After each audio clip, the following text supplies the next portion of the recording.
Bapak Ibu sekalian yang saya hormati, eh, pada kali ini kami dari Bawaslu Nusa Tenggara Barat akan menyampaikan materi dengan topik manajemen perubahan dan kepemimpinan tim untuk pengawasan pemilu yang efektif.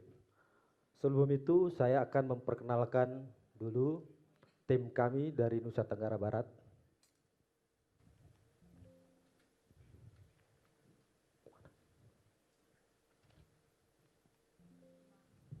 Bisa nih. Ini kan? Oh.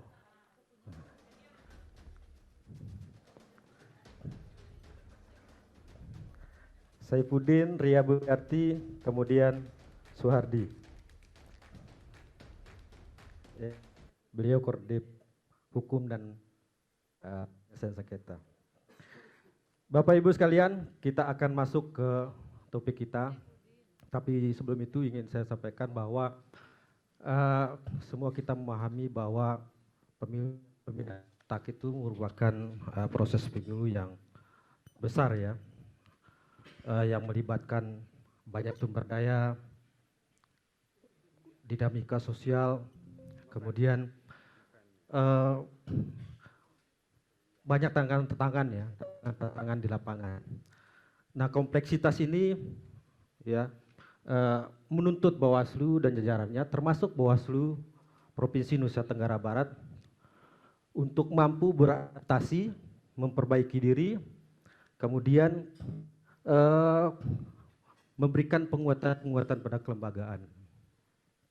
Dalam konteks ini, manajemen perubahan itu menjadi sesuatu yang sangat penting. Perubahan itu bukan hanya pada cara kita bekerja, tapi juga bagaimana membangun pola pikir perubahan, termasuk juga budaya organisasi, kemudian kemampuan kita untuk merespon perubahan-perubahan yang terjadi di lingkungan begitu cepat. Semisal digitalisasi pengawasan, kemudian di lapangan ada tantangan-tantangan terkait dengan netralitas dan lain sebagainya. Itu butuh kemudian respon yang baik dan cepat dari kita. Di samping itu juga Bapak Ibu sekalian dan teman-teman baik yang ada di sini maupun virtual, bahwa kepemimpinan tim itu menjadi kata kunci ya untuk bagaimana pengawasan menjadi lebih efektif, lebih bagus. Karena di lapangan acap kali, Bapak Ibu, acap kali mereka atau kita semua itu berada dalam situasi kerja dengan tekanan yang sangat tinggi. Juga kadang kita berada dalam kondisi-kondisi yang kadang tidak menentu ya. Maka dibutuhkan pemimpin tim yang mampu menggerakkan, memberikan motivasi kepada tim untuk bisa bekerja, apalagi menguatkan semangat mereka, termasuk menjamin integritas dan pelaksanaan kerja-kerja pengawasan sesuai dengan prinsip profesional dan berintegritas. Bapak Ibu sekalian, seorang pengawas itu tidak cukup dengan hanya memahami aturan ya. Karena kadang di lapangan itu banyak hal-hal yang di luar prediksi kita. Ada misalnya tumbang tindih aturan, ada juga aturan-aturan baru membuat kita harus bisa merefleksikan, harus bisa memahami dan kemudian mengambil tindakan-tindakan. Nah, karena itu juga harus mampu seorang pemimpin itu untuk membangun ya, mengawal agar kerja-kerja tim ini bisa melewati masa-masa sisi tantangan baru. Karena itu dua hal, manajemen perubahan dan kepemimpinan tim merupakan dua kata kunci, dua kompetensi kunci yang saling melengkapi antara satu dan yang lainnya. Karena tanpa ada kemampuan untuk manajemen perubahan, hal-hal yang ada di lapangan itu kadang tidak bisa kita cerna dan tidak bisa kita bisa merespon dengan baik. Nah, ini tentu malah akan mengganggu kerja-kerja pengawasan, bahkan barangkali pada level tertentu kerja-kerja itu akan menjadi dipertanyakan. Lantas apa pentingnya mempelajari manajemen perubahan dan kepemimpinan tim dalam pengawasan pemilu? Tadi sudah saya sampaikan bahwa pengawasan itu tidak hanya ditentukan oleh pemahaman regulasi. Kalau hanya kita mentok, hanya berpikir tentang yang harus kita lakukan adalah bagaimana bisa memahami regulasi, misalnya. Itu tanpa ada tambahan soft skill lainnya, gitu. Dalam hal ini kepemimpinan tim. Maka itu tadi banyak ketimpangan-ketimpangan, ada yang malah mengganggu. Karena tidak semua saya yakin teman-teman ketika berhadapan di lapangan itu tidak semua apa yang muncul di hadapan kita itu sudah diatur di regulasi. Tidak bisa kita berharap menunggu instruksi dan lain, harus ada kemampuan kita untuk bisa menyelesaikan persoalan itu. Bahkan tadi dalam kondisi-kondisi yang misalnya ada tekanan-tekanan sosial, itu seorang pemimpin bisa mampu memberikan motivasi dan menjaga mereka agar netralitas dan integritas mereka itu tetap terjaga. Manajemen perubahan, nah, itu merupakan pendekatan terstruktur untuk membantu organisasi dan individu bertransisi dari kondisi saat ini menuju kondisi yang lebih baik. Manajemen perubahan melibatkan upaya terencana untuk memperbaiki tata kelola organisasi dan proses kerja agar lebih efektif dan efisien. Ini sederhananya begini, manajemen perubahan itu dengan segala daya upaya yang kita berikan secara terencana tentunya, ada jelas ukurannya dan lain sebagainya, untuk memastikan bahwa baik itu individu maupun organisasi itu bisa berjalan dengan efektif, efisien, dan adaptif. Ya, efektif ya tujuannya tercapai, efisien tidak kemudian untuk hal-hal yang terkecil bahkan itu kita membuang waktu yang sangat banyak gitu. Nah, adaptif tadi harus mampu menangkap perubahannya. Tapi bukan hanya kita menangkap perubahan, kita mengikuti perubahan, tapi kita harus mampu juga memberikan inovasi-inovasi sebagai bentuk perubahan itu. Apa yang kita lakukan hari ini tentu sudah merupakan refleksi dari apa yang kita lakukan. Kalau saya membaca modulnya Bawaslu itu, sebenarnya kegiatan kita hari ini itu karena refleksi atau evaluasi ternyata kemampuan kita gitu dalam merespon tantangan itu masih tidak sesuai dengan apa yang diinginkan gitu. Karena itu perlu di-upgrading terus. Ada dua, Bapak Ibu sekalian yang saya hormati, ada dua seorang tokoh yang memberikan teori tentang perubahan dan kepemimpinan. Ada John Kotter ya, terkenal dengan 8 langkah perubahan ya. Dia ini dosen Harvard kalau nggak salah, dosen Harvard. Mengatakan bahwa perubahan itu langkah-langkah yang harus dilakukan, ciptakan rasa urgensi. Artinya apa? Menciptakan bahwa kondisi yang kita lakukan yang kita alami saat ini berada dalam kondisi yang barangkali kritis, perlu kemudian kita jadi lebih baik. Nah, untuk mencapai rasa urgensi ini perlu pendalaman analisis terhadap apa kekurangan-kekurangan kita, apa hambatan-hambatan kita, dan peluang perubahan yang ingin kita capai gitu. Ini menciptakan rasa urgensi. Kemudian membentuk koalisi pemimpin perubahan. Bahwa perubahan itu tidak bisa sendiri dilakukan gitu. Harus bisa bersama-sama. Lebih banyak orang yang bisa kita rajut, bisa kita ajak untuk mendiskusikan dan menciptakan, memproyeksikan perubahan itu menjadi lebih baik. Nah, kalau di lingkungan organisasi kita, ada banyak divisi-divisi, ada banyak bidang-bidang yang kalau kita ajak untuk bekerja sama, untuk bersama-sama memberikan arah kepemimpinan untuk perubahan, maka itu menjadi lebih baik. Kemudian merumuskan visi perubahan. Visi perubahan. Nah, kita harus jelas ini, harus jelas. Kita punya visi, visi itu membayangkan bahwa kita berada dalam kondisi ideal. Ke depan itu seperti apa gitu. Nah, kondisi ideal ini harus kemudian kita komunikasikan agar nantinya tidak ada resistensi yang tidak perlu ya.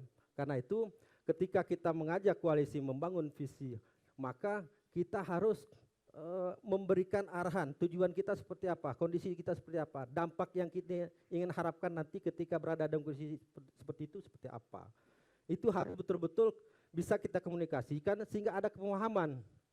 Karena ada pemahaman, maka kemungkinan akan lebih mudah untuk menggerakkan hati mereka, orang-orang yang kita inginkan untuk ajak pada perubahan, untuk melakukan perubahan.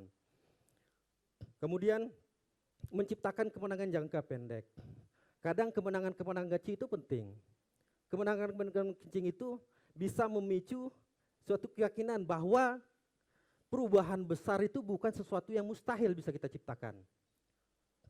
Karena itu, ya enggak usah dulu langsung loncat ke hal-hal yang besar yang kita ingin upayakan. Kita mulai dari hal-hal kecil.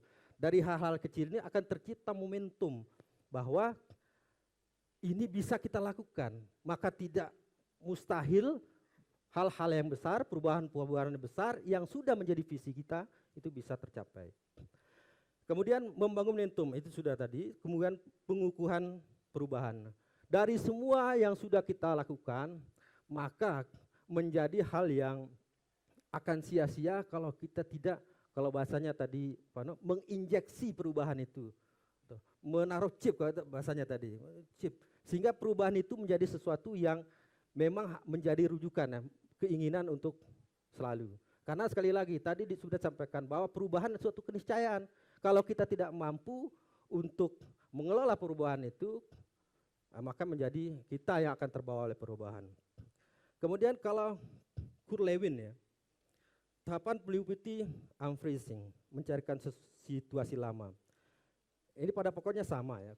Kita harus memberikan kesan kepada semua lingkaran kita tidak nyaman, bahwa kondisi itu tidak stabil, bahwa kondisi kita, bahwa kondisi kita ini perlu kemudian kita rubah. Nah, setelah kita melakukan perubahan, nah Chingy ini melakukan perubahannya. Perubahan itu step demi step, selangkah demi selangkah. Kemudian refocusing, menstabilkan kembali kondisi yang baru, tapi mengendapkan ya, mengendapkan kemudian menjadikan sesuatu yang itu menjadi bagian dari budaya organisasi.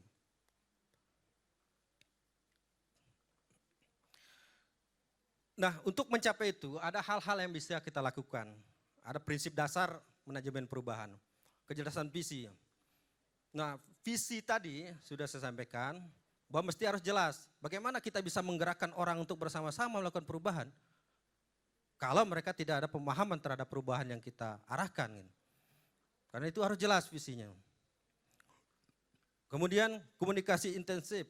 Dari kejelasan visi itu tadi, terus kita gaungkan, suarakan, sehingga semua pihak tadi, semua orang yang terlibat dalam perubahan itu, yang kita inginkan itu bisa terus bisa melakukan prosedur, terus bisa melakukan hal-hal yang kita inginkan. Kemudian partisipasi pemangku kepentingan. Kemudian pengelolaan resistensi, evaluasi berkelanjutan. Saya agak percepat saja ya. Kemudian faktor pemicu tantangan dalam mengelola perubahan dalam pengawasan pemilu. Perubahan regulasi ini seringkali menjadi persoalan ya. persoalan oleh kita. Gitu. Dulu kita membayangkan bahwa ketika di pilkada kita memberikan rekomendasi, kita sudah capek-capek melakukan analisa, kajian, kemudian kita memberikan rekomendasi. Yang dilakukan oleh KPU apa? Dia melakukan kajian lagi.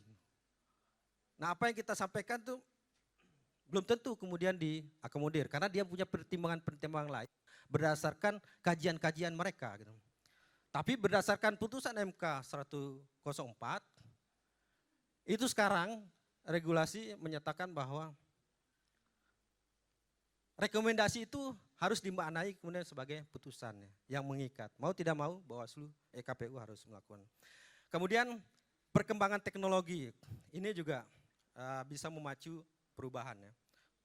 Dan tentu tantangannya bagi Bawaslu bagaimana kemudian jangan sampai KPU misalnya sudah sudah mapan dengan teknologinya gitu. Ada Sirekap, ada Silok, dan lain sebagainya. Nah, kita tidak memahami itu. Sehingga ketika kita tidak memahami pola kerja seperti itu, bagaimana kemudian kemampuan kita untuk mengawas? Nah, kira-kira itu tantangannya yang harus diselesaikan. Kemudian dinamika SDM, situasi sosial politik. Strategi adaptasi, kesiapan kelembagaan dalam menghadapi perubahan, perencanaan perubahan. Kemudian manajemen resistensi, penguatan kapasitas, kesiapan sistem struktur, monitoring dan evaluasi. Manajemen resistensi itu caranya sederhana sebenarnya gitu. Meskipun tentu ketika dipraktekkan itu tidak sesederhana yang kita bayangkan. Gitu.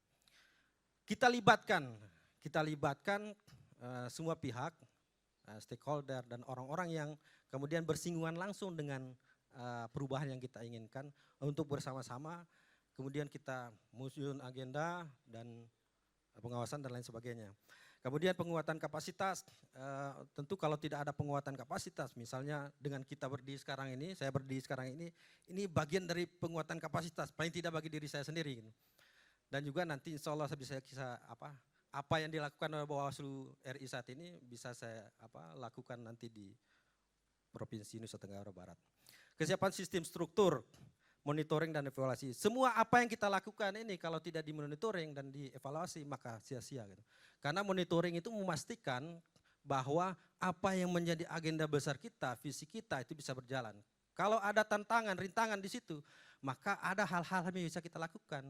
Bisa lakukan hal-hal strategis itu. Itu bagian dari monitoring dan evaluasi. Baik, untuk selanjutnya kepemimpinan tim dan evaluasi dalam pengawasan pemilu akan disampaikan oleh sahabat saya, Ria Budiarti. Silakan.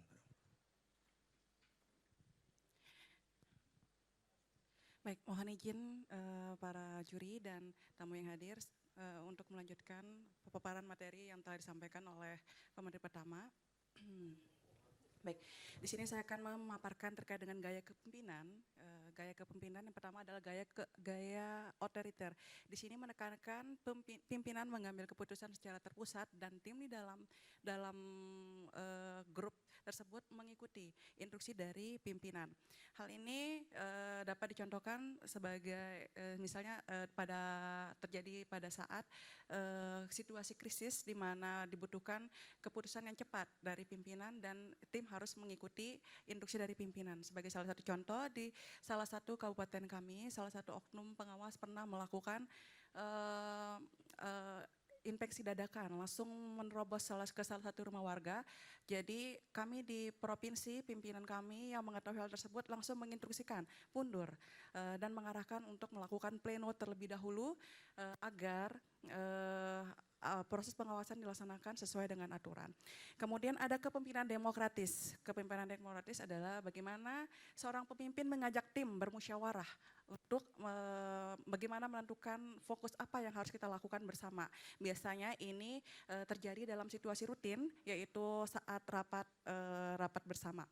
Kemudian ada kepemimpinan transformasional. Izin para juri dan para hadirin boleh mungkin melihat tayangan video.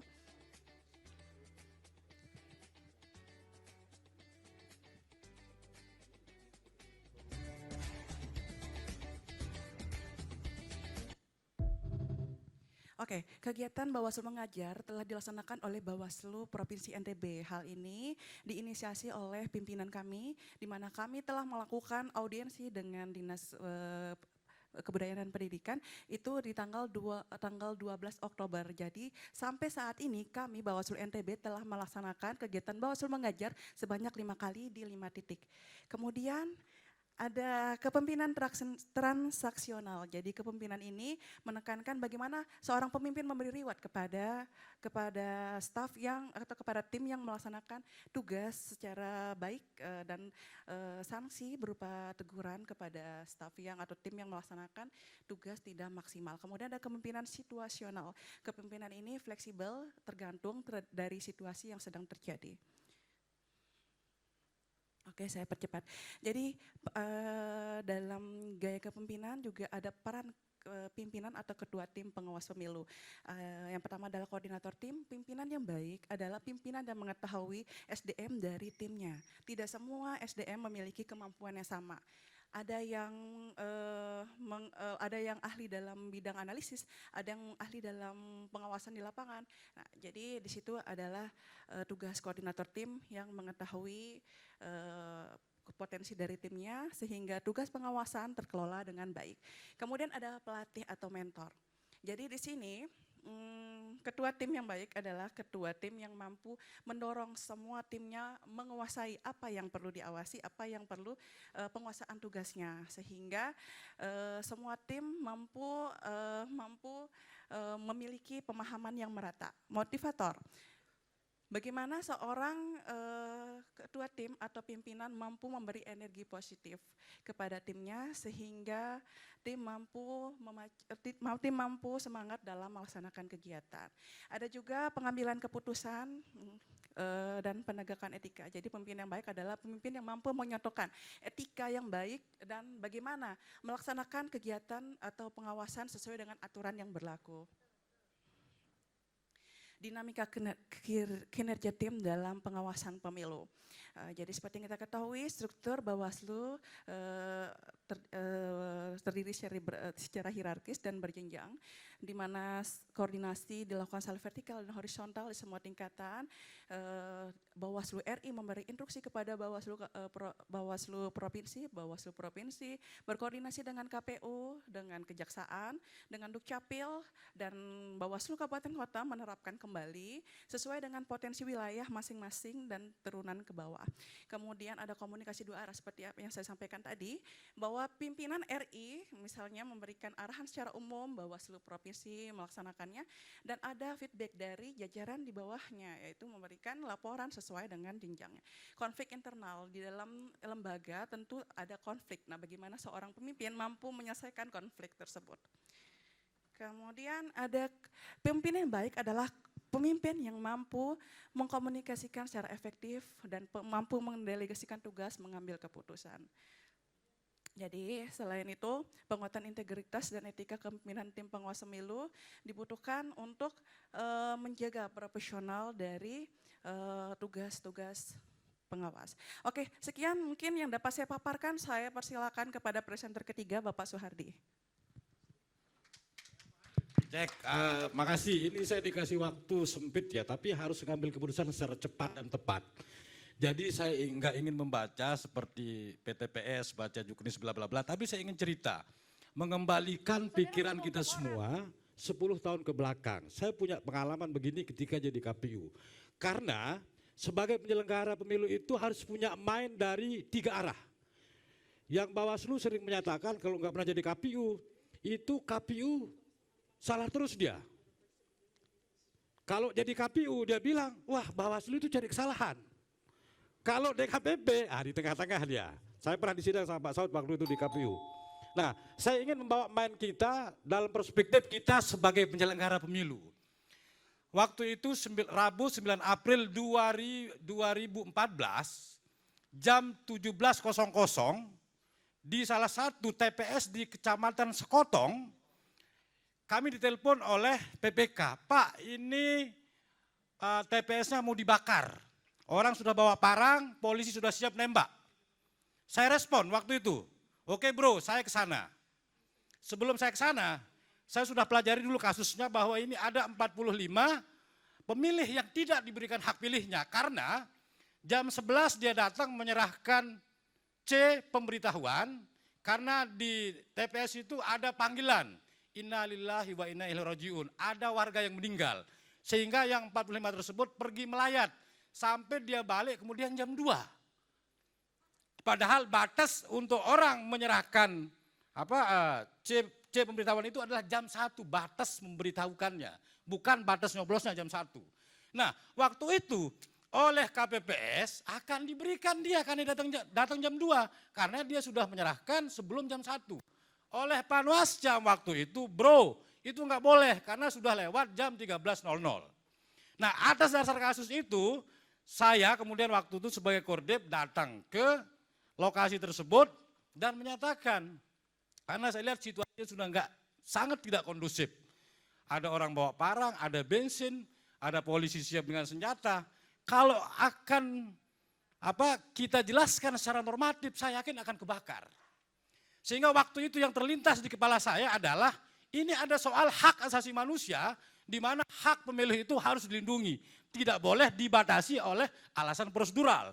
Meskipun argumentasi prosedural saya waktu itu bahwa karena jam 1 itu adalah batas akhir menyerahkan C pemberitahuan, bukan batas akhir pencoblosan.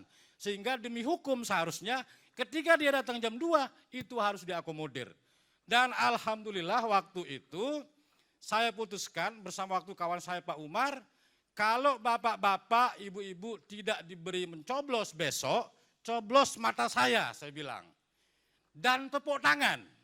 Apa yang terbayang dalam pandangan saya, ini melanggar prosedur. Tidak boleh ada pencoblosan setelah tanggal Rebo 9 April 2014. Tapi saya ambil keputusan itu. Karena yang saya bayangkan lebih baik melindungi hak pilih. Hak pilih dari warga bangsa ini dibanding kita harus terjebak dengan hal prosedural. Dan untuk itu alhamdulillah di insting saya waktu itu saya curiganya wah ini pemilih ini pasti dimobilisasi. Pasti karena ada caleg yang kalah. Tetapi kenyataannya kecurigaan saya itu tidak terbukti. Setelah dilakukan pencoblosan hari Kamis ternyata suara pemilih itu dia hampir ke semua partai politik. Artinya suuzon saya sebagai penyelenggara pemilu kalau pemilih ini dimobilisasi ternyata nggak terbukti. Dan alhamdulillah juga tidak ada yang komplain. Aparat hampir mau cium kaki saya karena mereka kalau itu dirusak mereka akan nembak. Nah menurut saya secara teoritik begini ini kalau saya akan baca tidak akan masuk. Karena kami sebagai penyelenggara pemilu sudah hampir 20 tahun mulai dari PPK, KPU, terus di Bawaslu. Saya tidak pandai untuk menarasikan itu, tapi saya pandai bercerita. Karena kita ingin mendengar cerita. Sehingga kita membuat teori dari cerita tersebut. Nah itulah yang saya bayangkan, kalau menurut saya juga dalam posisi belajar hari ini, cerita-cerita seperti itu harusnya bisa menjadi catatan yang baik.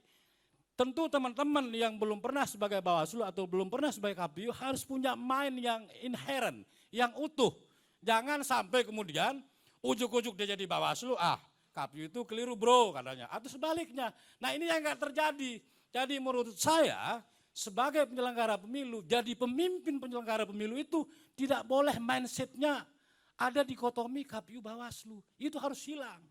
Kalau itu masih ada maka Anda masih haram jadi penyelenggara pemilu. Kira-kira begitu. Terima kasih. Billahi taufiq wal hidayah. Assalamualaikum warahmatullahi wabarakatuh. Bismillahirrahmanirrahim. Assalamualaikum warahmatullahi wabarakatuh. Yang saya hormati sahabat saya, Ibu Dr. Ida Budiati. Ini tokoh panutan saya sampai sekarang. Kemudian Pak Kiai Said, Pendeta Said, Pak Nelson, ini sahabat lama semuanya, para narasumber dan juga pimpinan Bawaslu RI, Pak Roy, dan teman-teman dari Bawaslu 13 provinsi ya. Saya sudah lama tidak bicara Bawaslu, Pak. Mungkin saya akan coba refleksi kembali bagaimana Bawaslu ke depan dalam konteks perubahan dan konteks kepemimpinan. Saya masih merasakan bahwa Bawaslu ini masih penting. masih diperlukan dalam proses demokrasi, dalam proses mewujudkan keadilan dan transparansi pelaksanaan pemilu. Saya tetap itu mempertegas. Tapi saya ingin pemilu tahun 2029 harus melakukan perubahan total. Saya tidak akan bicara soal teknis, soal laporan, soal politik uang, soal tata bengek internal Bawaslu, tetapi saya melihat bahwa Bawaslu ini memang perlu perubahan total. Saya ingat Bawaslu saya kalau terinspirasi Bawaslu ini adalah Bawaslu di Korea Selatan. Korea Selatan itu Bawaslunya adalah menurut saya terkuat di dunia.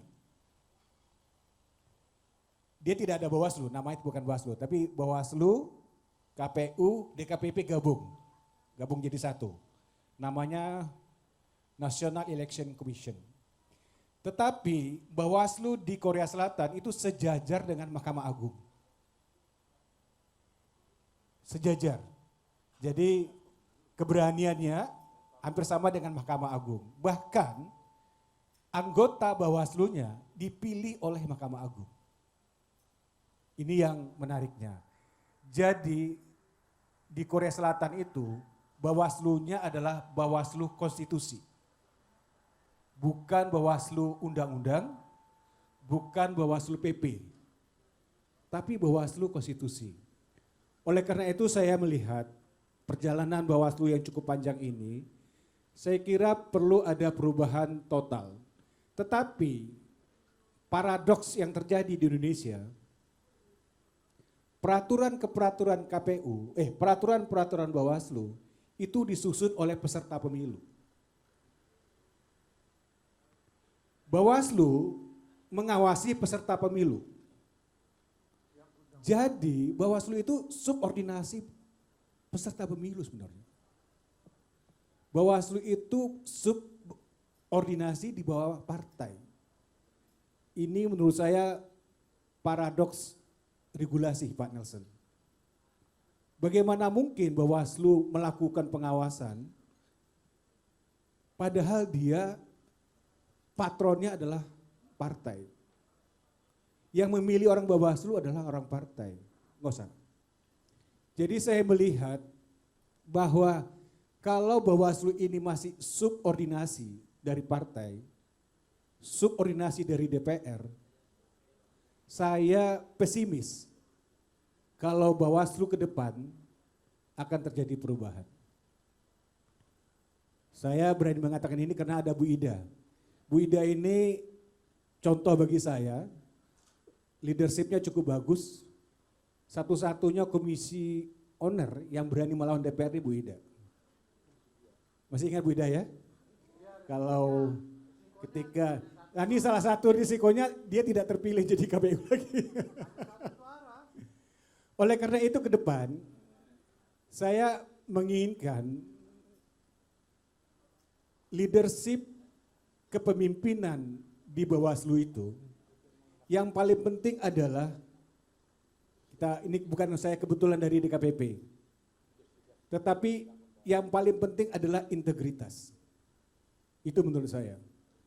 Kalau tidak terjadi integritas, misal terjadi sekarang adalah low integrity election, sangat rendah sekali. Saya yakin Bawaslu tidak akan punya kekuatan politik. Saya ingin Bawaslu itu punya kekuatan politik. Bawaslu itu disegani. Bawaslu itu betul-betul diperhitungkan. Bawaslu itu benar-benar orang yang ditakuti. Ya kan? Nah, saya menginginkan Bawaslu ke depan itu pertama adalah pemimpinnya atau lembaganya harus independen, mandiri. Setahu saya di undang-undang sudah ada itu. Ya kan? Tetapi saya melihat independensia Bawaslu-nya masih belum ditegakkan. Masih tergantung kepada partai politik, masih tergantung kepada DPR, masih tergantung kepada tokoh-tokoh politik, ya kan? Jadi kalau Bawaslu tidak independen,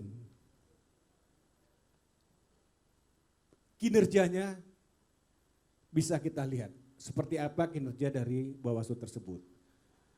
Kemudian yang kedua, saya ingin pemimpin masa depan Bawaslu itu adalah pemimpin yang berani. Terakhir ini saya terinspirasi dengan salah seorang menteri keuangan. Saya bukan orang yang menteri keuangan, bukan blok dia.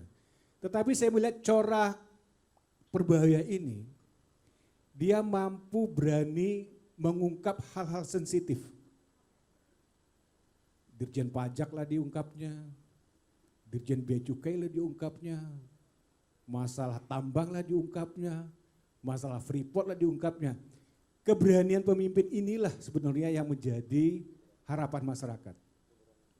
Masyarakat sekarang ini ekspektasi terhadap Bawaslu itu tinggi sekali, tinggi loh. Ekspektasi terhadap lembaga pemerintah juga cukup tinggi. Nah, bagaimana merespon harapan masyarakat terhadap Bawaslu yang harapannya cukup tinggi. Jadi di samping ada integritas, di samping itu juga perlu ada keberanian. Dua itu saya kira itu harus betul-betul menjadi tolak ukur. Kalau pemimpinnya asal selamat Pak ya. Asal selamat. Saya yakin tidak akan banyak perubahan. Ini saya kira yang dua itu yang paling penting. Yang ketiga, saya ingin Bawaslu fokusnya ke eksternal, bukan ke internal. Internal itu urusan sekjen lah. Eksternal itu adalah memberikan edukasi kepada masyarakat bahwa Bawaslu itu penting. Bawaslu itu adalah lembaga pemilu yang paling penting. Jadi memberikan motivasi. Tadi saya dengar presentasi tadi ada pengawasan partisipatif.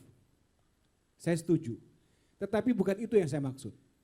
Saya maksud itu adalah Bawaslu mampu mewujudkan komunitas pemilu yang berintegritas. Saya teringat peristiwa 21 Agustus sampai 25 Agustus, salah seorang adik kelas saya, Silvana, yang dari Kanada, dengan caranya tersendiri menggunakan medsos, mampu menggerakkan komunitas di Indonesia. Dengan berapa hari saja. Mampu menggerakkan tokoh-tokoh semuanya, sehingga fans clubnya Silvana itu luar biasa. Saya ingin Bawaslu mewujudkan tokoh-tokoh seperti itu. Tokoh-tokoh yang ingin sama-sama Bawaslu, ayo kita sama-sama mewujudkan pemilu yang adil, berintegritas, dan lebih demokratis. Jadi tugas Bawaslu secara eksternal, ini tugas pemimpin ya, komisioner ya, adalah mewujudkan komunitas pemilu itu. Saya tidak paham apa yang dimaksud dengan komunitas partisipatif tadi. Tapi kalau menggunakan term digitalisasi, saya kira perlu dibutuhkan, saya tidak tahu tokoh dari mana aja, tetapi adalah benar-benar tokoh yang betul-betul memiliki komitmen untuk melaksanakan pengawasan. Kalau misalnya ada nanti pemilu tahun 2029, tokoh seperti Silvana atau tokoh-tokoh siapa lagi, saya yakin politik uang, saya yakin intervensi, saya yakin juga campur tangan, itu orang akan agak takut. Kalau benar-benar muncul tokoh-tokoh dan kalau perlu, ya kan?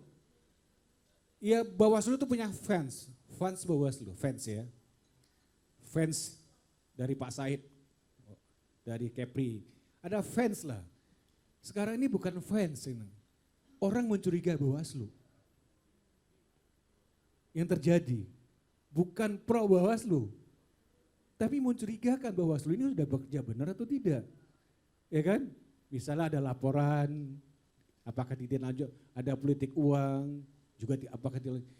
Saya kira proses-proses mengedukasi masyarakat itu penting. Jadi tugas pemimpin, komisioner Bawaslu ke depan tuh harus eksternal. Tak usah di dalam lah. Di dalam tuh urusan sekjen saja. Urusan Pak Ferdinand lah. Tapi urusan keluar itu tugas komisioner. Bagaimana menjalin komunitas yang pro pemilu yang betul-betul berjalan fair. Ini saya kira penting. Tetapi internal, saya menginginkan mungkin nggak Bawaslu itu membuat sistem baru. Sistem whistleblowing, laporan dari dalam. Yang melaporkan temannya, melaporkan atasannya, melaporkan siapa saja tentang kesalahan-kesalahan yang dilakukan oleh Bawaslu. Whistleblowing ini saya kira sudah banyak dilakukan di beberapa kementerian yang melaporkan kepada atasannya, melaporkan ke pihak tertentu terjadi kesalahan. Nah, oleh karena itu, saya juga ingin Bawaslu itu biasanya sebelum pemilu menilai adanya mana kabupaten provinsi yang rawan. Saya ingin juga Bawaslu itu setiap tahun punya indeks integritas internal. Jadi bukan hanya sekedar DKPP yang menilai Bawaslu, atau DKPP yang menilai KPU, tetapi Bawaslu harus menilai diri dia sendiri, yaitu menggunakan indeks integritas Bawaslu. Saya kira kalau indeks integritas Bawaslu itu terjadi, ini adalah apa yang tadi disampaikan saya lupa, ini adalah proses pencegahan. Jangan sampai indeksnya rendah masih dipertahankan. Sampai indeksnya yang paling tinggi, dia wajib maju mutasi. Jadi kalau indeks integritas ini berjalan dengan baik, saya kira itu salah satu proses pencegahan munculnya aparat Bawaslu, munculnya kepemimpinan Bawaslu dari provinsi sampai ke TPS, itu betul-betul berintegritas. Dan itu tahunan. Ya anggap saja Bawaslu report, Bawaslu annual, rapor Bawaslu tahunan tentang integritas. Karena kalau mengharapkan DKPP itu uangnya kecil. Setahu saya baru sekali melakukan indeks itu. Ya kan, cukup bagus. Tapi kalau internal Bawaslu melakukan penilaian integritas, saya kira itu menarik. Di samping tadi berkaitan dengan whistleblowing, ada keberanian pemimpin, ayo laporkan sama-sama. Kalau itu semuanya dilakukan, orang jadi takut. Misalnya ada yang main uang, laporkan. Saling melapor tidak apa, asal tujuannya positif. Nah, ketakutan-ketakutan itu tidak ada. Yang terjadi adalah mafia. Kolaborasi. Mafia internal, geng Bawaslu, kelompok ini, itu bisa lihat dari kultur dia ngopinya sama siapa? Jam berapa? Ya kan? Itu bisa dilihat. Jadi kalau blowing system itu dilakukan, itu mafianya akan hilang. Karena di mana-mana itu ada mafia. Sekarang ini saya prihatin sekali, di DKPP pun juga ada mafia. Ada mafia sekarang. Ya kan? Mengerikan itu tuh. Jadi saya mohon maaf, saya tidak menghargai DKPP sekarang. Saya menghargai Ibu Ida lah, yang sudah memecat orang Medan. Ini menurut saya salah satu hal yang paling penting. Jadi keberanian, integritas, whistleblowing itu diperlukan sekali. Nah, oleh karena itu Bawaslu itu harus menjadi kekuatan politik. Mengalahkan KPU, mengalahkan Kemendagri. Nah, kita aja anggaran dari Kemendagri Bu ya, jadi sulit. Saya pingin Bawaslu ke depan itu ya setara ketua PBNU lah, atau ketua Muhammadiyah lah, setara apanya ya, kekuatannya itu loh. Jadi dia kalau datang ke DPR itu nggak nunduk-nunduk. Datang rapat di Komisi 2, nunduk-nunduk. Saya pinginnya tokoh seperti itu. Oleh karena itu kuncinya adalah rekrutmen. Saya tadi pagi berpikir gimana rekrutmennya, ya kan? Ya yang paling penting panselnya juga harus berani. Kalau panselnya bisa dibayar, ya percuma. Kalau rekrutmen sekarang saya prihatin lah. Saya tidak akan banyak cerita lah, itu aibnya Bawaslu. Saya tidak punya hak untuk menceritakan itu. Tetapi rekrutmen Bawaslu itu dari atas sampai bawah itu betul-betul dinilai oleh masyarakat. Jadi tim panselnya harus mengajak komunitas-komunitas pro Bawaslu. Jadi yang ngontrol tim pansel adalah komunitas tadi. Kalau komunitas itu sudah muncul di mana-mana, pansel nggak berani. Ini pansel kapanpun juga bisa berubah nilainya. Tergantung telepon dari Bawaslu RI. Harus masuk ini, repot, ya kan? Belum lagi rekrutmennya masih berwarna pelangi. Saya nggak ada masalah warna pelangi. Mau merah kek, mau hijau kek, kuning kek, putih kek, saya nggak ada masalah. Tetapi yang dipilih itu adalah orang yang berani. Yang berani menyatakan bahwa Bawaslu itu ada kesalahannya apa. Terbuka. Kalau itu semuanya, saya ingin Bawaslu itu bukan didukung oleh DPR, tapi didukung oleh rakyat. Jadi kekuatan politik itulah yang paling penting menjadikan politik, sehingga pemimpinnya betul-betul disegani. Jangan sampai ke Senayan, Bu Ida ya, nunduk-nunduk gitu. Ya saya juga nunduk-nunduk dulu sih, waktu di KPP. Ya kan? Ya nunduk-nunduk saya kan hormat lah sama wakil rakyat kan. Tapi gayanya itu, stylenya itu, seperti itulah. Seperti ketua PBNU lah. Seperti ketua Muhammadiyah, seperti siapa ketua pendeta sekarang Pak Said? Apa? Pak siapa? Pak Jeki. Nah, Pak ya, tapi seperti gaya-gaya pendeta gitu lah. Disegani. Disegani oleh masyarakat sehingga orang Komisi 2 itu mau telepon segan. Gak berani, wah ketuanya berintegritas nih, ketuanya benar-benar berwibawa, gak berani apa-apa. Nah sekarang ini yang dicari ketua Bawaslu itu adalah tokoh seperti itu. Kalau bisa anggota komisinya juga seperti itu juga. Saya tidak tahu apakah dari tokoh agama, Pak Nelson, saya tidak tahu, ya kan. Saya nggak tahu apakah harus direset semuanya, apa ya, reset istilahnya. Reset ya. Yang sekarang mulai diperudam, mulai gaungkan itu. Tetapi kuncinya menurut saya adalah integritas, keberanian, ya kan? Menjadi disegani dan menjadi kekuatan politik. Ya nyanyi-nyanyi seperti parpol lah kekuatannya. Berani banget. Saya masih, ya saya katakan saya mau ulangi lagi, gaya Perbaya. Saya suka gaya Perbaya, walaupun saya nggak kenal. Dia berani mengungkapkan semua satu-satu. Satu-satu loh. Freeport itu masalah sensitif, dia buka semuanya. Pajak, selama ini dilindungi oleh penegak hukum. Biaya cukai, ya kan? Ya pingin saya ketua Bawaslu-nya itu loh, wah ini udah dia melakukan terbuka, ya kan? Terbuka menyatakan kesalahan diri sendiri. Ini saya kira yang harus dicari. Kalau tidak seperti itu, saya yakin Bawaslu akan mengulangi dosa yang sama. Kalau dosa berulang-ulang, itu tanggung jawab kita semuanya. Saya kira itu semuanya, terima kasih. Assalamualaikum warahmatullahi wabarakatuh.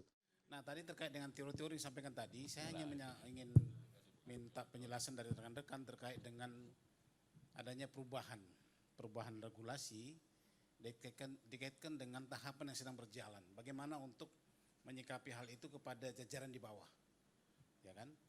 Nah itu, jadi tadi kalau teman-teman ceritakan sangat lengkap, tapi saya lebih pada itu tadi bagaimana untuk menyikapi terkait dengan manajemen untuk mengelola jajaran pengawas di bawah terkait dengan perubahan regulasi itu.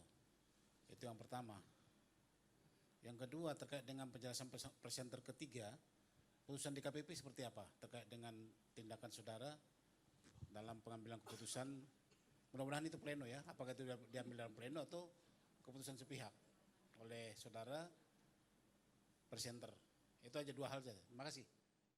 Iya, baik. Jadi bukan lagi barang baru di Bawaslu ini sempat muncul sebuah fakta seolah-olah ada 2 kamar.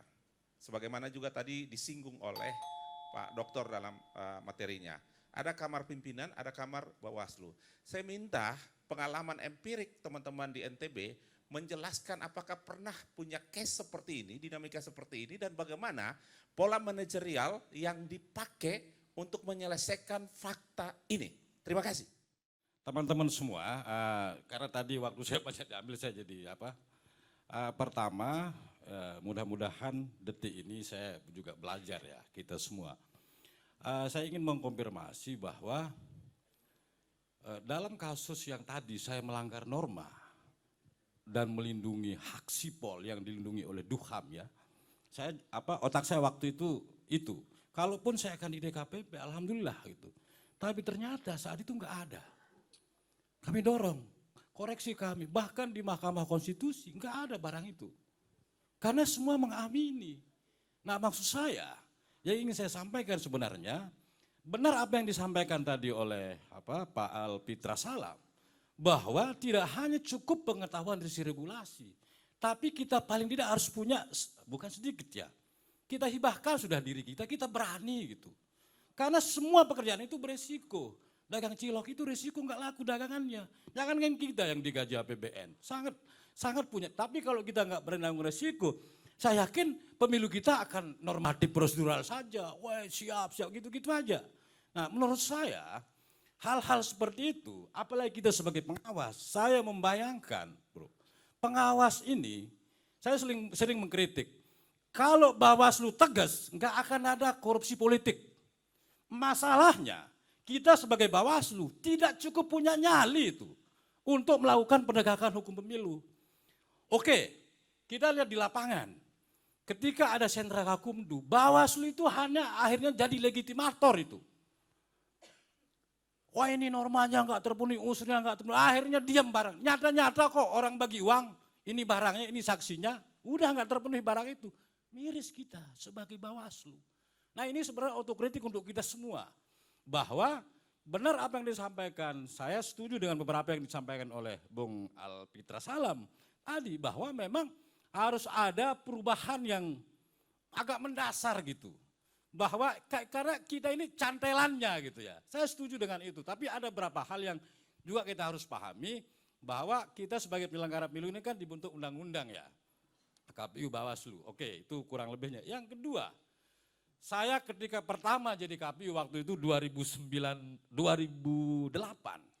Sebelumnya saya PPK. Masuk saya jadi KPU, gaji saya itu 2.900.000 kotor. Dipotong pajak. Pakai amplop tebal dia, nggak pakai transfer kayak sekarang, Bang Nelson. Nah, jadi waktu itu setelah 3 hari terima gaji, datang lagi amplop ini Bung. Pokja ini Pak, katanya, waduh kok enak ya. Jadi KPU ini sudah dapat gaji, dapat pokja lagi kan. Karena saya dulu di Walhi ya, jadi kalau kita ke masyarakat itu nggak ada transport, nggak ada apa-apa gitu. Sudah dapat gaji, dapat transport lagi gitu kan, pokja. Akhirnya pokja itu hampir lebih banyak dari gaji. Nah, maksud saya, ada situasi yang disampaikan Pak Dr. Stephen tadi, ketika masuk di KPU, ada 2 kamar, kamar komisioner dan kamar sekretariat. Nah seringkali soal itu muncul ketika komisioner bersikap administrator gitu. Jadi pegawai dia, sebaliknya kadang, ini sekretariat kayak komisioner, ini kan keliru fatal itu. Nah kalau menurut saya, untuk memotong mata rantai itu, kita kembalikan ke prosedurnya. Hei komisioner, Anda ini tugasnya policy maker, ambil kebijakan, itu yang eksekutor.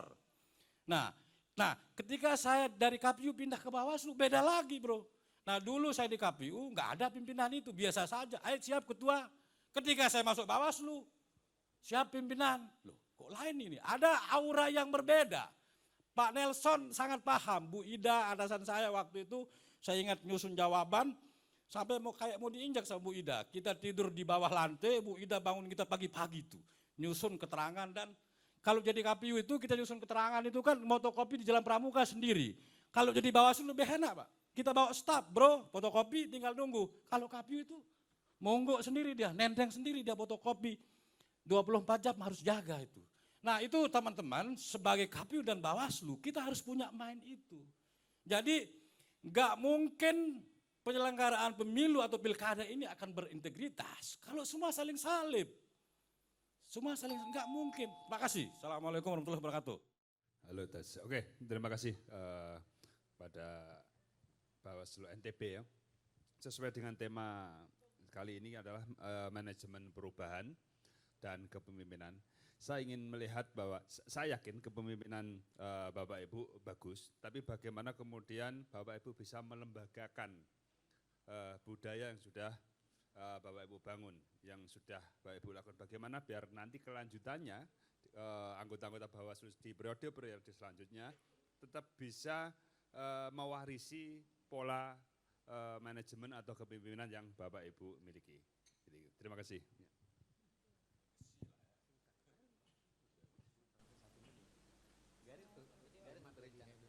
Baik, terima kasih. Ini berbicara terkait dengan manajemen perubahan kepemimpinan yang sudah disampaikan, dipresentasikan oleh tim dari mana itu tuh NTB ya. NTB ada beberapa hal yang harus saya soroti terkait dengan kalau berbicara soal manajemen perubahan itu tentu harus terukur. Terukur itu yang dalam arti sebelumnya bagaimana, targetnya seperti apa, realitanya bagaimana, dan capaiannya harus seperti apa. Nah itu yang harusnya disampaikan oleh teman-teman semua gitu kan. Karena bagaimanapun juga ini tanggung jawabnya sangat spesifik, bicara soal manajemen perubahan dan gaya kepemimpinan gitu kan. Itu kan sebenarnya teman-teman harus bisa mempresentasikan secara jelas.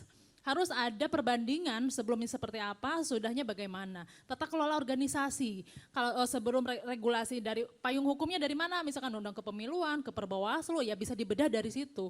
Bagaimana kita harus bisa mengadopsi, kita apresiasi bahwa Bawaslu sejauh ini memiliki catatan dalam reformasi birokrasi, memiliki catatan yang baik, lumayan baik ya, signifikan berapa, 20% kenaikannya. Pokoknya setiap tahun itu mengalami lebih baik dibandingkan penyelenggara pemilu yang lain. Nah di sini saya harapkan bahwa terkait dengan tata kelola khususnya manajemen perubahan itu bisa dipetakan, diterjemahkan oleh teman-teman semua bagaimana capaian yang sudah dicapai, perubahan signifikan, bagaimana kualitas manajemen organisasi Bawaslu itu nyampe di provinsi dan bisa didistribusikan itu bisa selesai. Karena ini kita sudah tahapannya sudah selesai, produknya sudah ada gitu kan. Ini sekarang teman-teman sebenarnya bisa merefleksi dari situ. Terima kasih.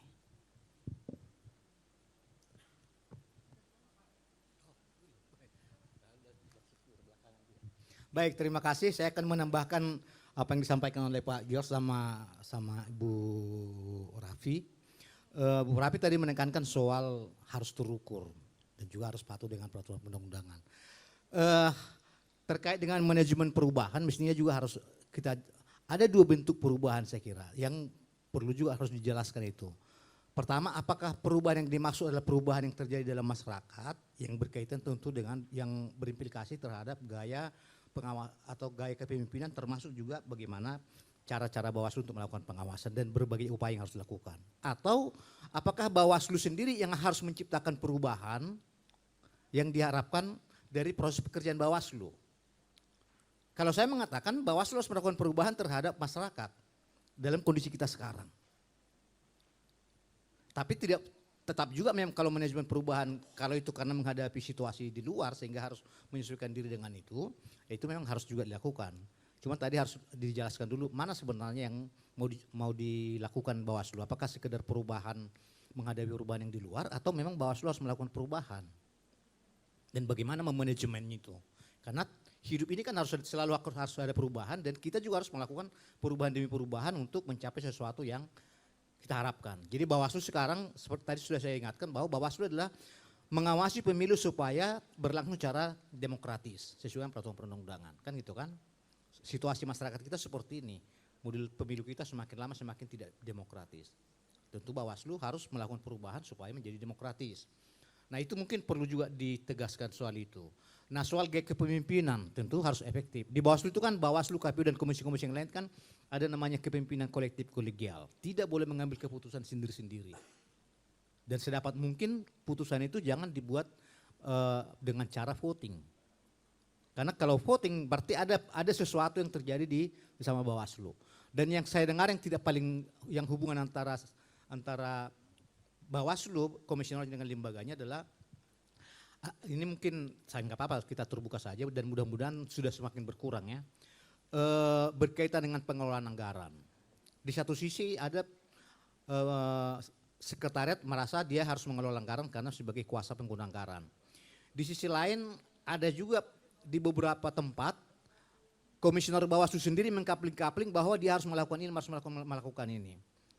Sehingga ketika pengambil ada kepentingan-kepentingan yang saya tidak mengatakan kepentingan pribadi, tapi bisa katakanlah sebagai kepentingan divisi misalnya. Itu sesuatu yang menurut saya akan mengakibatkan sesuatu yang tidak baik dalam proses pengambilan keputusan, termasuk juga kekompakan komisioner dalam pengambilan keputusan. Nah, kemudian perubahan-perubahan yang lain itu ya itu juga harus lebih jelas dibikin ya. Karena kan banyak sekali juga perubahan yang terjadi, nama juga dalam masyarakat pasti banyak tapi yang mau yang mau direspon itu perubahan seperti apa, harus ada identifikasi juga terhadap perubahan itu. Itu dulu dari saya, terima kasih. Ya, terima kasih. Setahu saya manajemen perubahan itu adalah organisasi. Sebab Anda bukan manajemen di luar organisasi. Jadi manajemen perubahan artinya ke dalam yang berubah. Eksplorasi dulu di dalam sehingga akan melahirkan semacam komitmen untuk terjadinya perubahan. Nah, kalau itu sudah dicapai, maka muncullah perencanaan perubahan. Tadi Mas Alpitra itu udah begitu bagus. Ini Bawaslu sangat dibutuhkan masyarakat, tetapi tidak postur seperti ini. Dia ambil Korea, kan itu tadi, Korea. Jadi kalau udah ada eksplorasi terhadap semua keberadaan Bawaslu, baru muncul komitmen itu, lalu akan terjadilah perubahan. Anda tidak menjadi manajer di masyarakat, tapi manajer di organisasi Bawaslu. Manajemen perubahan berarti Anda mau mengubah keberadaan Bawaslu. Jadi ini yang agak kita belum dapatkan secara baik. Jadi setelah itu nanti akan ada sampai pada fase-fase integrasi. Nah, apakah memang tidak tawaran tadi, mari kita bikin format Bawaslu ini setara MA. Bagaimana itu? Saya kira luar biasa momentum ini bagi seluruh provinsi, kabupaten, kota yang dibuka oleh Bawaslu RI sekarang. Ini hal yang sangat baru, yang sangat bagus. Apalagi dengan keputusan Mahkamah Konstitusi yang masih diambang-ambang sekarang di Komisi 2. Apakah balik untuk ad hoc atau apa kan belum. Tapi putusan MK sudah ada. Jadi ini yang saya kira. Kalau yang seperti ini saya pikir Stephen Habits-nya Stephen Covey ya. Begin from the end in mind.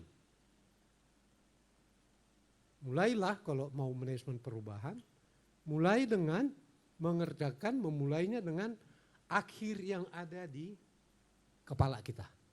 Terima kasih.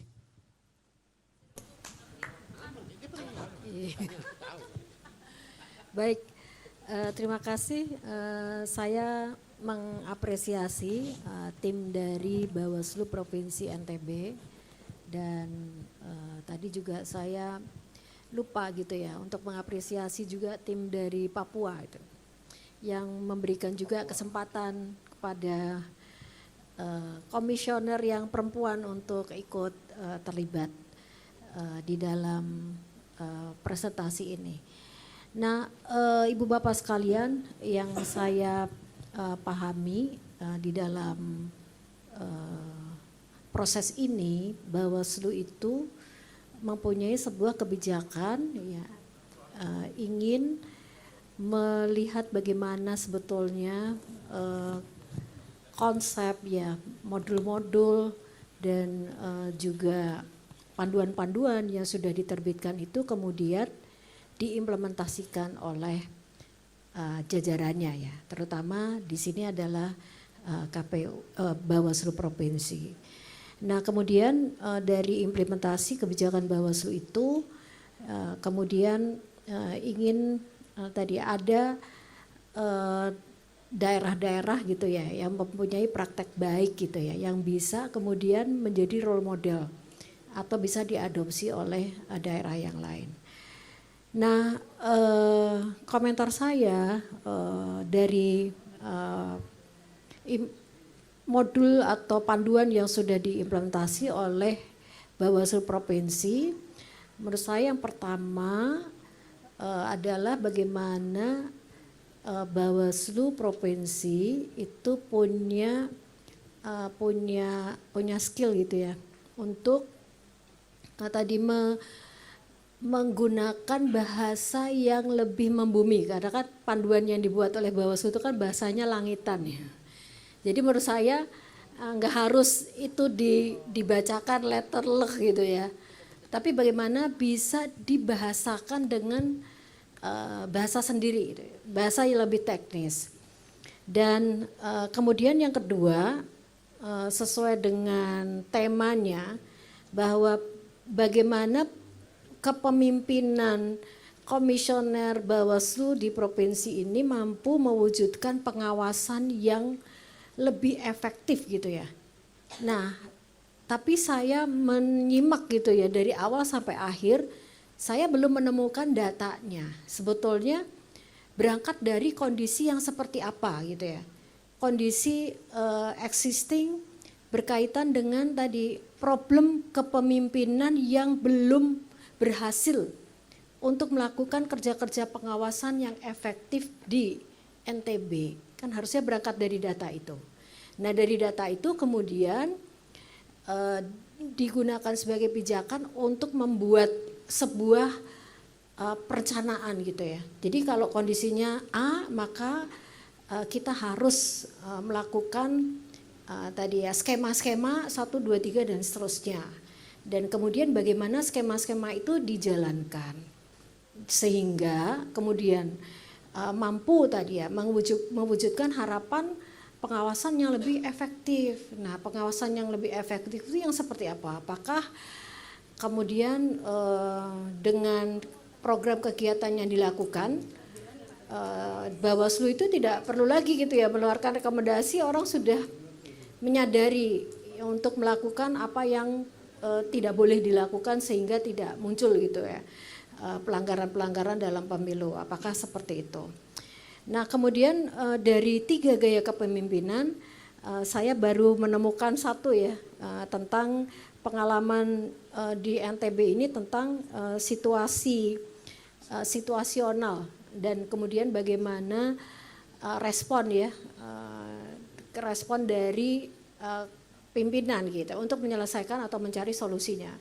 Tetapi tentang bagaimana gaya kepemimpinan yang demokratik, yang transformatif, yang tadi ya mampu mewujudkan tadi pengawasan yang efektif itu yang seperti apa, itu belum juga muncul. Jadi sekali lagi ini hanya komentar, tidak usah terlalu dibuat beban ya. Apalagi dibawa ke hati.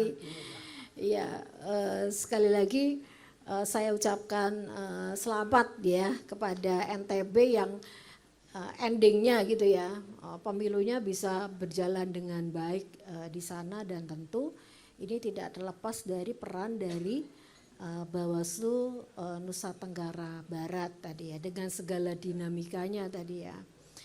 Nah, oke, saya kira itu ya yang bisa saya sampaikan. Terima kasih. Terima kasih ya Pak. Pertama tentu apresiasi namanya apa pendapat. Ya kami punya apa pendapat kira-kira seperti itu dan tim juri memiliki pandangan yang berbeda. Ya insya Allah itu akan bisa memperkaya ya. Tapi begini, saya secara pribadi maupun kita ya secara kelembagaan. Karena kepemimpinan di penyelenggara pemilu ini kan bukan kepala ya, tapi ketua. Jadi tidak ada yang punya otoritas ini di bawahnya ini gitu. Karena kita kepemimpinan kolektif kolegial.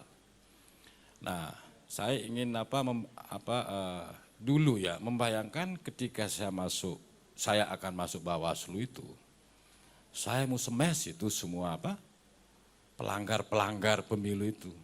Tapi ketika saya masuk di Bawaslu, ya tidak seperti itu dia ternyata. Bahwa yang salah kita tindak, yang benar kita kasih reward. Ya tidak begitu dia ternyata.